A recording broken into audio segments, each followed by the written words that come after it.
Greetings from Tokyo, my dear friends. This is Daisuke, and I hope you're doing very well. I want to take this opportunity, if I may, to answer another viewer question. This time it's from a viewer named I. So hello I, and I hope you're doing very well. I apologize for the lateness of my reply. I know you left more than one question, so let me take the opportunity to answer one of them now, and I'll try to get to the other one in a separate video. So you asked a question of me, asking me what I thought of the works of Brian De Palma, the filmmaker Brian De Palma. I thought that was a good question, and so let me give you this brief video response. Now, I've never done any video overview of Brian De Palma works. I do have his films on Blu-ray and DVD, not all of them, but I do have a number of them. And I should also say that I haven't seen all of his films. I've seen most of his works, I think, but not all of his films. And I'm not so good and I'm not so confident with his most recent works.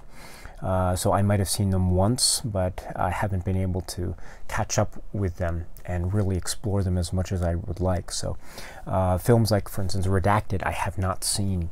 Other films like Passion, maybe I've seen only once. And even a film like Black Dahlia, I've seen only once. And I really don't feel confident in talking about it. Maybe other films like Femme Fatale, I've seen only once, so I'm not really confident in talking about that one yet. But there are other works that I've seen that I think really affected me, and some in particular really affected me. So one of these days perhaps I should do an overview of Brian De Palma's stuff, his works as I have them on physical media releases, and I'll try to do that one day if I can. But just for now, just as general comments, let me say that the films of Brian De Palma that in particular stick out to me and really affect me are, we can speak about his 70s output, films like Sisters and Phantom of the Paradise and Carrie. His early works leading up to late 70s and early 80s, so that period of his career is really quite fascinating. So what did I mention? So Sisters is this really sort of taut suspense film that has some twists, but I think more important to me than the twists are just its technical bravura achievements. There's one particular sequence involving split screen that is, I think, very memorable, very memorable, and I still marvel at how technically proficient that particular sequence is, and not just a split screen sequence, but that entire block of the film. So yeah, Sisters is really great. And I have the soundtrack on my phone, and I listen to it occasionally in the morning as I commute to work. So it's, I don't know, I really like that Bernard Herrmann score. I find that to be very hypnotic and quite engaging. So and very beautiful in some respects, although very haunting and chilling elsewhere. But I don't mind necessarily listening to haunting and chilling music as I'm walking to work. So because I find the score to be very memorable, and I really love Bernard Herrmann's sound. So. But speaking of Bernard Herrmann and Brian De Palma, of course, there is the film Obsession, which I love. I love that film, Obsession.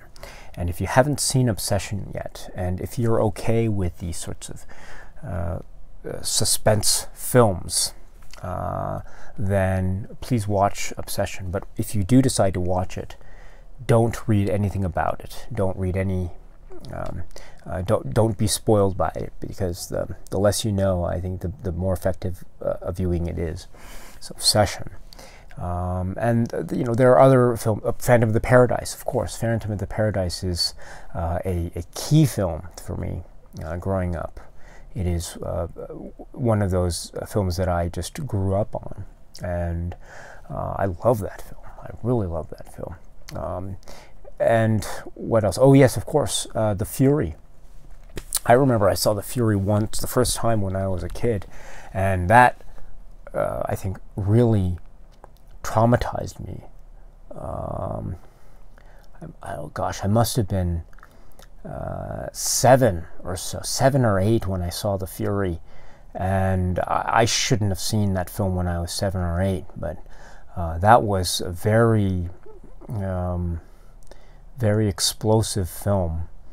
So yeah, The Fury. And oh gosh, that's bringing back memories. And then we go into his sort of 80s output. There's of course films like Scarface. Yeah, that was a great one. And I remember my first exposure to the film Scarface was, I think, the TV version of Scarface. So there was a lot of dubbing over of the swear words, and a lot of the violent scenes were taken out. So I thought, actually, when I first saw Scarface on, I think, a TV version, I thought it was rather tame. So, and I remember thinking to myself, I was very proud of myself, because I thought, because I knew by that time that this filmmaker, Brian De Palma, had made this film that was really kind of shocking, which is Scarface. For whatever reason, I saw the TV version somehow, and I thought to myself, this isn't that big a deal. But yeah, and then much later I saw the actual, unedited version, and I was very surprised. So, and then there are other films, of course, like Dressed to Kill, which I think is one of his masterpieces, and Blowout, which I think is his masterpiece. And there are other films from the 80s that I truly enjoy as well. I think some more than others. I must admit that I'm not so, I don't hate it, but I'm not so keen on his films, Casualties of War and Bonfire of the Vanities, although I think Bonfire of the Vanities is much better than its reputation might suggest it being. But still, it's not my favorite Brian De Palma film. But I love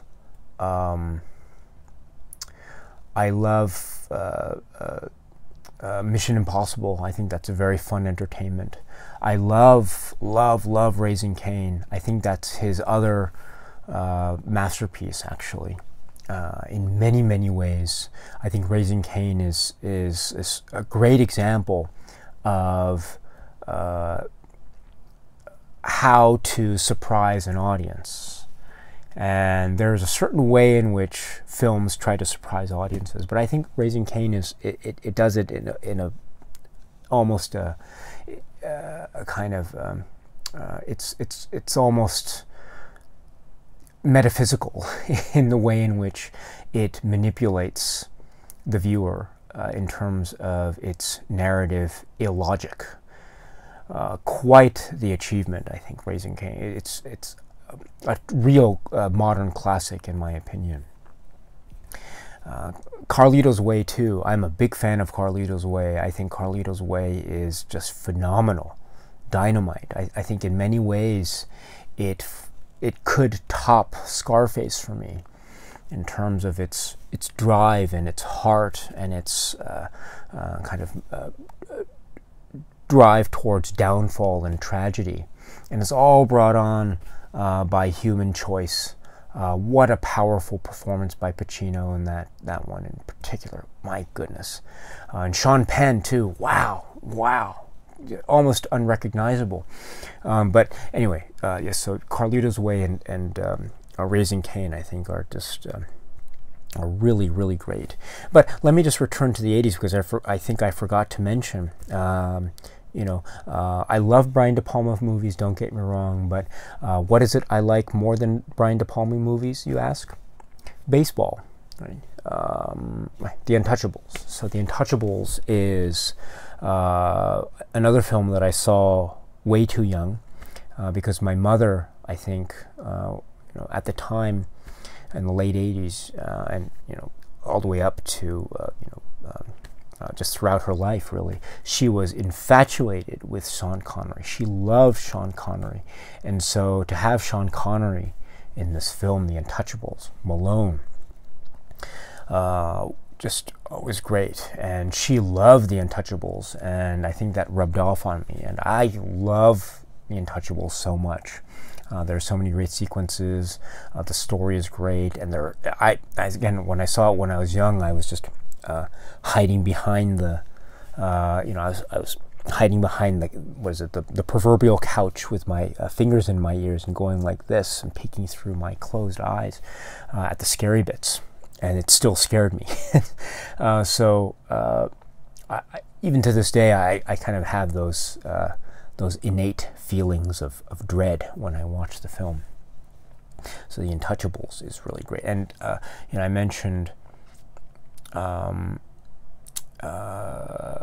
Connery in that, but of course there's Robert De Niro as Al Capone.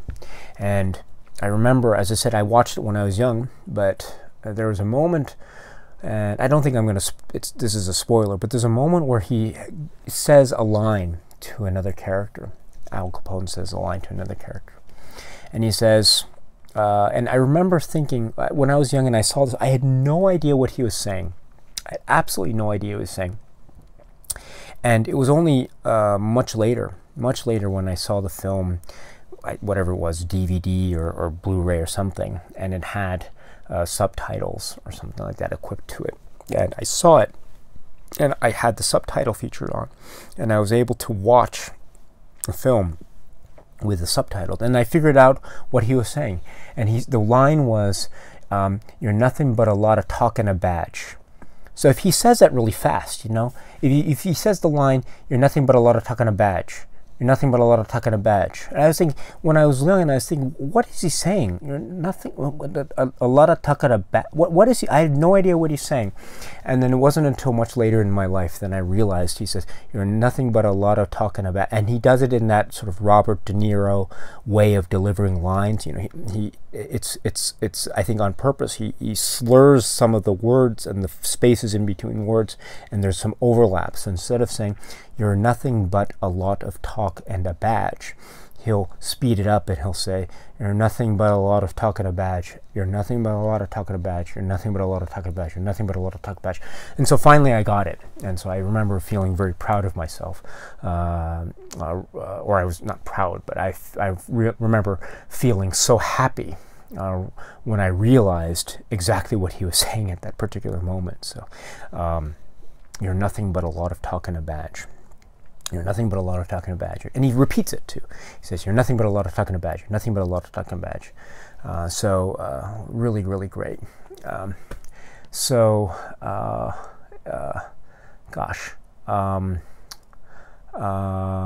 Where was I? Yeah, so yes, Brian De Palma. Yes, and there are other films too that I think are really, really good, and I think are better than the reputations or critical reputations might suggest they are. So films like Mission to Mars. I love Mission to Mars. I think that's a really taut, suspenseful thrill ride. That's very emotional in places. Also, the similar thing can be said, I think, for Snake Eyes. I think Snake Eyes is really underrated. There are some aspects to it that I think are a little bit predictable, but those particular aspects are, I think, not so plentiful. So it doesn't affect my overall enjoyment of the film. Gosh, and what else? Body Double. Yes, of course, Body Double. Body Double and Obsession. Those are the two films that I think are closely linked to my favorite film ever, Vertigo. Of course, there are other Hitchcock links with the film Body Double. Rear Window comes to mind almost immediately, but there are also some great Vertigo links there as well, which I love. I love that so much. So yes, I think that's my general feeling about Brian De Palma. And I'm sorry, I haven't gone through all of his films, all of his works quite yet. Maybe I should try to do that one of these days. Maybe just sit down and just go through each film one at a time as I have them, and we can go from there, because I haven't mentioned everything about Brian De Palma's works that I really like, but yeah, that's my general feeling of Brian De Palma. He is very, he's got a lot of surprises in him, and he has a lot of films that I think are good. Some are really, really great. All these great works. So maybe one of these is I should sit down and do a Brian De Palma overview to the best of my ability. I must say also that actually when I was living in New York several years ago, I was just walking around Lower Upper Manhattan one day, and I was walking by a restaurant. I forget the name of the restaurant, but it was somewhere near, I want to say, Washington Square. And I walked by, and it was lunchtime, and I looked through the window and actually saw Brian De Palma sitting down at a table eating what I assumed to be lunch, or maybe it was breakfast or late breakfast, I don't know. But he was sitting in this at a table in this restaurant in New York, and he was by himself. And I was so tempted to go into the restaurant and just say hello, and I just wanted to express to him that I was a great admirer of his work, but I didn't have the heart to. I didn't want to disturb him because he was obviously eating, and I thought maybe it would be just an obnoxious move on my part to disturb him in his moment of privacy while he was eating. He was by himself, and one of the most amazing things about that moment, and I will never forget it, is, you know how Brian De Palma is often seen wearing the Brian De Palma gear? He's wearing the jacket, that kind of that beige colored jacket, and maybe the shirt or something like that. And he's always seen wearing that kind of Brian De Palma fashion or get-up. Well, he was wearing that exact same fashion style as he was eating his breakfast. So I was so amazed, and I thought, yes, this is Brian De Palma. In fact, what drew me to look at him through the window was not necessarily his face or visage, but first I was drawn by his fashion, and I was thinking to myself, oh man, that man is dressed very similarly to how Brian De Palma dresses. And then I just slowly looked up at his face, and I said, wow, that's Brian De Palma. So it was a great moment. But again, I didn't go up to him, and I didn't ask for an autograph or anything. So yeah, so that was one day in New York many years ago. Brian De Palma. Yes. Anyway, my friends, thank you very much. I'm sorry for the ramble here. I hope it wasn't too irritating to you. If it was, I really apologize. And I hope that helps your question about Brian De Palma. And so, yes. Again, I really admire his works, and I think some works very much so. So there you go. And I guess I should throw the question back at you. Are you fans of Brian De Palma films? Are there any films in particular that you enjoy? If so, please let me know in the comment section below. I'd love to hear about it. And then again, one of these days, who knows, maybe I'll try to go through the Brian De Palma films that I have. Maybe I'll try to sit down and do a real deep dive into the Brian De Palma films one day. Who knows if I can do it? But again, I should say that I'm not so confident with his later works. So maybe I should try to remedy that one of these days. Okay, my friends, thank you very much, and until we meet again, please be happy and healthy and well, and please keep on watching a lot of great movies. Cheers.